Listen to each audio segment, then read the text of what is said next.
In this video, we would understand long division with decimal dividends. Let's first understand what is the meaning of term dividend. If let's say we have to divide 93.5 with a 5, so this is 93.5 if we have to divide by 5, the number that we are dividing is called a dividend, and the number that we are using to divide the dividend is called the divisor. So in this video, we would be taking up examples where the dividend is a decimal number.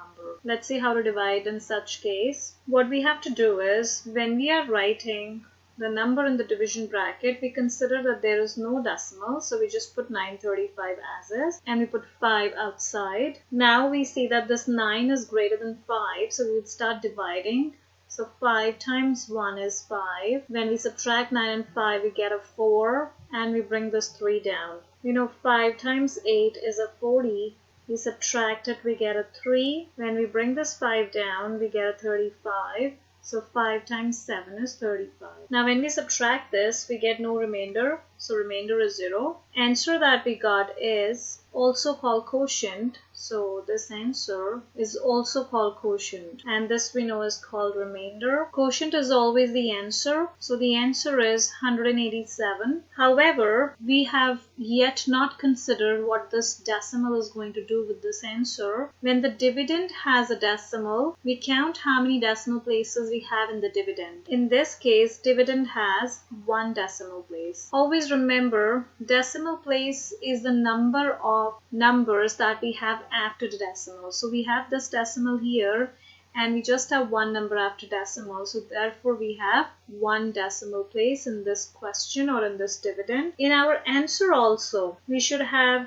1 decimal place. So we would put the decimal before 7, so that we just have 1 decimal place after the decimal. Therefore the answer is 18.7. Let's take up another question for the sake of practice. Let's say we have to divide 124.56 with 6. So we see here, this is again a decimal dividend. When we put the number inside the decimal bracket, we put it as is. So it's 12456 without any decimal. 6 goes outside. Now we start dividing it.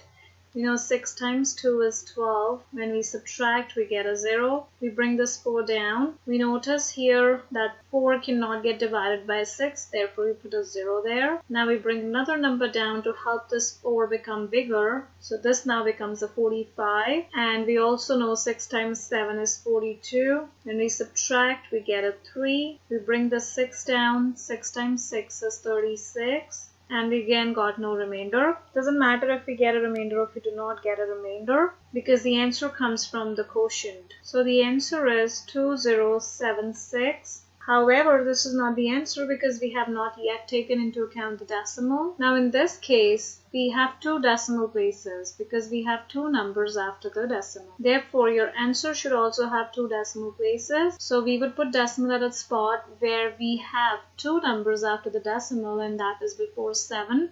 Therefore, the answer that we get is 20.76. To summarize, always remember, whenever we have a number that we are dividing, that is called a dividend with decimals, then we always make sure that the final answer and the dividend number should have same amount of decimal places. That we can consider at the end after we have completed the long division. When we are doing the long division, we need not use the decimal there, so we can take away the decimal from the long division algorithm, get the answer, and then later at the end we can work with the decimal part.